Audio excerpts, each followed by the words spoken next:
बुलढाणा जिल्ह्यातील मोतोळा तालुक्यात जयपूर गावात आमदार संजय गायकवाड यांचा दुसऱ्यांदा आमदार झाल्याबद्दल सत्कार आयोजित करण्यात आला होता। यावेळी भाषण करताना कमी मतदान मिळालेल्या गावातील मतदारांवर टीका करताना आमदार संजय गायकवाड यांनी पुन्हा एकदा पातळी सोडल्याचं दिसून आलं।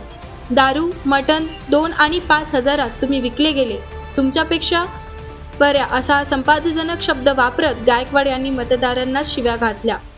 मतदारांना फक्त दारू मटण पाहिजे, मतदान विकले गेले आहेत असं म्हणत गायकवाड यांनी खालची पातळी गाठल्याचं यावेळी दिसून आलं। जाहीर भाषणात आमदार गायकवाड हे मतदारांवर चांगलेच भडकले होते। तुम्हाला फक्त दारू मटण 500 रुपये पाहिजे, 2 आणि 5 हजारात तुम्ही विकले जाता असा आरोप करत गायकवाड यांनी मतदारांवर राग काढला। सत्ताधारी शिवसेनेचे बुलढाण्याचे आमदार असलेले संजय गायकवाड यापूर्वी अनेकदा आपल्या वादग्रस्त विधानामुळे अडचणीत सापडले आहेत।